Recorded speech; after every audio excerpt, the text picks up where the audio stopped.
सभापति जी, जय भीम। महामहिम राष्ट्रपति जी के अभिभाषण पर धन्यवाद प्रस्ताव पर बोलने को आपने मुझे अवसर दिया, इसके लिए मैं आपका आभारी हूं।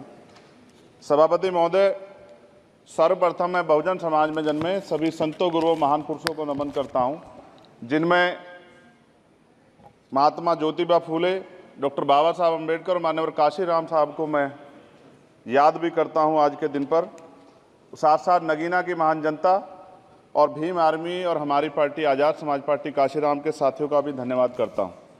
इसके बाद अपने कुल गुरु जगत गुरु सदगुरु रविदास जी महाराज को भी मैं नमन करता हूं, जिन्होंने दुनिया को लगभग 600 साल पहले बेगमपुरा शहर के रूप में दुनिया का सबसे महान लोकतांत्रिक दर्शन दिया। अध्यक्ष महोदय, माननीय सभापति जी, 14 अगस्त 1947 को ये देश अंग्रेजों के अधीन था। 15 अगस्त 1947 को हम लोग आज़ाद हुए। 16 अगस्त 1947 को देश आज़ादी में था, लेकिन धन धरती राजपाट में बंटवारा नहीं हुआ।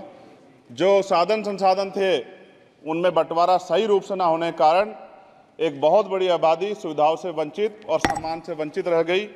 उनको सम्मान देने के लिए और अंतिम व्यक्ति तक सुविधाएं पहुंचे, इसके लिए लोकतंत्र की व्यवस्था हुई।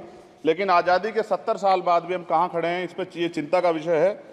मैं मानता हूं कि सामाजिक न्याय तभी होगा माननीय सभापति जी, जब जातीय जनगणना पूरी होगी और जातीय जनगणना कराई जाएगी और साथ साथ संख्या के आधार पर आरक्षण जो है वंचित वर्गों का बढ़ाया जाएगा।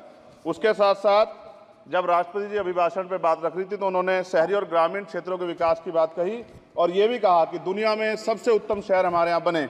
लेकिन माननीय सभापति जी, 70% आबादी तो गांव में निवास करती है, तो गांव की आबादी के बारे में भी सोचना होगा कि उनका जीवन कैसे बदले। माननीय सभापति जी, उच्च शैक्षणिक संस्थानों में बहुजन समाज के जो छात्र हैं उनके साथ कास्ट एट्रोसिटी हो रही है, निरंतर उनकी हत्या हो रही है। साथ साथ जो सरकारी कर्मचारी हैं दफ्तरों में, उनके साथ भी जो SC ST OBC और मुस्लिम और अन्य धार्मिक अल्पसंख्यक है, उनके साथ भी माननीय सभापति जी जातिगत और धार्मिक जो है शोषण किया जा रहा है। इसलिए मेरी मांग भी है कि पुरानी पेंशन को भी अध्यक्ष जी बहाल किया जाए। जो कर्मचारी देश की सेवा में लगे हैं उनका भी सम्मान होना चाहिए। साथ साथ सभापति जी, भाजपा ने चुनावी लाभ के लिए सबका साथ सबका विकास के नारे दिए जो खोखले हैं, क्योंकि 10 साल में दलित, पिछड़े, आदिवासी, मुस्लिम और अन्य धार्मिक अल्पसंख्यक जो अत्याचार हुए हैं वो किससे छिपे हुए नहीं हैं। ये गलत है, ये बंद होना चाहिए। सभापति महोदय जी, महामहिम राष्ट्रपति जी के अभिभाषण में निजी क्षेत्रों में SC ST OBC को रिजर्वेशन देने का कोई उल्लेख नहीं हुआ है, जो कि आज चर्चा का विषय, क्योंकि 98% प्राइवेट सेक्टर है, 2% सरकारी सेक्टर है, तो 98% प्राइवेट सेक्टर में भी हमारी हिस्सेदारी की बात होनी चाहिए। माननीय सभापति जी, आशा कार्यकर्ताओं, आंगनबाड़ी वर्करों, भोजन माताओं के वेतन वृद्धि पे भी कोई उल्लेख नहीं हुआ है, वो भी अभी नंगे, उन पर भी सोचना पड़ेगा। माननीय सभापति जी, जिस क्षेत्र से मैं चुन के आऊँ नगीना से, वो बहुत पिछड़ा क्षेत्र है। उस क्षेत्र में कोई विशेष आर्थिक पैकेज नहीं दिया गया, रोजगार की सेवाएं नहीं है, नौजवान पलायन करता है। IIT, IIM, एम्स, केंद्रीय विद्यालय आदि शिक्षा में और चिकित्सा संस्थानों की स्थापना होनी चाहिए, जो कि नहीं है। और माननीय सभापति जी, मानसून सत्र आ गया है, मेरा क्षेत्र बाढ़ से बहुत प्रभावित है, इसलिए मैं आपसे आग्रह करूंगा कि वहां के लोगों को बाढ़ से निजात दिलाई जाए।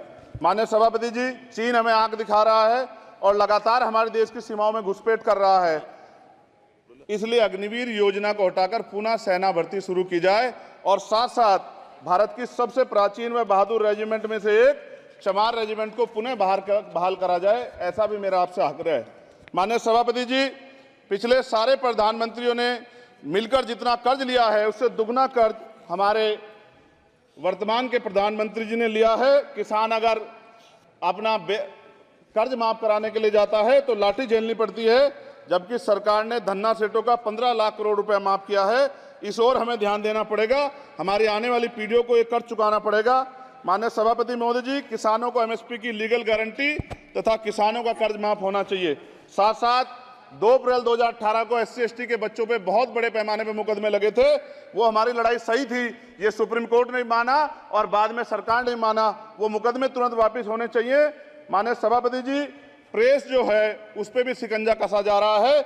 जो पत्रकार सरकार के खिलाफ बोलता है नौकरी से हाथ धोना पड़ता है, और सोशल मीडिया हमारा हथियार है, उस पर तरह तरह के प्रतिबंध लगाए जा रहे हैं और विरोध करने वालों को सोशल मीडिया हैंडल भी सस्पेंड करा दिए जा रहे हैं। साथ साथ सभापति जी, पेपर लीक और परीक्षाओं के कैंसिल होने से देश के नौजवानों का भविष्य खतरे में है। नीट, यूपी सिपाही भर्ती सभापति जी और 69,000 शिक्षक भर्ती में आरक्षण घोटाला हुआ है, कोई पूछने वाला नहीं, खून के आंसू रो रहे हैं बच्चे, बेरोजगारी का दंश युवा झेल रहे हैं।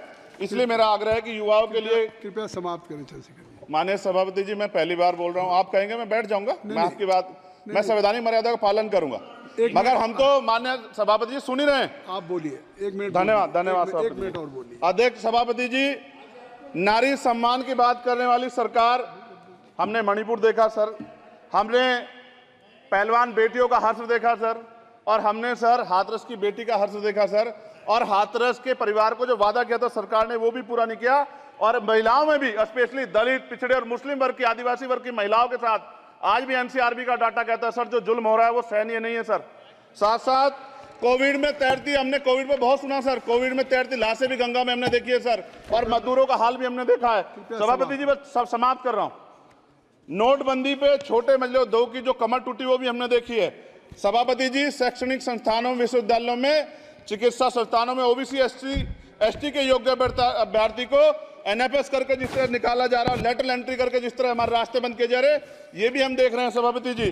साथ साथ मेरा ये कहना है सर, ये सबका इशू है कि प्राइवेट कर्मचारी सर और सरकारी भी कई जगह पे 8 से ज्यादा घंटों से काम करते हैं, और उनको जो सर उचित वेतन भी नहीं मिलता, तो न्यूनतम वेतन 20,000 रुपए तय हो और 24 घंटे की ड्यूटी। उदाहरण के तौर पे यूपी पुलिस सर बहुत पूरा काम करते हैं वो लोग, वो राज्य के विषय हैं। आप सर मैं आपके राज्य सरकार के लिए भी आपके संज्ञान में डाल रहा हूं विषय सर, पुलिस सब जगह है सर, लेकिन सवाल ये है सर, बहुत पसीना बातें हैं, 8 घंटे की ड्यूटी और वेतन विसंगति, वोटर स्कीम से उनको जो है बाहर किया जाए। माननीय सभापति जी, 1 मिनट चाहिए सभापति जी। राष्ट्रपति जी ने धर्म के बारे में बात की थी, राम मंदिर से पहले हमारे गुरुघर तुगलकाबाद का फैसला आया था राष्ट्रपति जी, वो सभापति जी अभी तक दिल्ली में स्थित सदगुरु रविदास जी महाराज का गुरुघर नहीं बना। साथ साथ सभापति जी, अपनी बात को खत्म करते हुए मैं आपसे कहना चाहता हूं कि जितना देश दूसरों का है सर, इतना हमारा भी है। हम मरने के लिए पैदा नहीं हुए, जो चाहता है हमारी हत्या कर देता है। मूछें रखने पे, घोड़ी पे बैठने पे, मटकी छूने पे हमारी हत्या हो रही है। क्या बदला है सर 70 साल बाद भी? दलित, पिछड़े, मुसलमानों पे हिंसा नहीं रुक रही है सर। मेरा आपसे संरक्षण के साथ ये आग्रह है कि इन घटनाओं को रोका जाए, और देश किसी की बपोती नहीं है, देश संविधान से चलता है सर, और संविधान से चलेगा, संविधान छेड़खानी बर्दाश्त नहीं की जाएगी सर। धन्यवाद।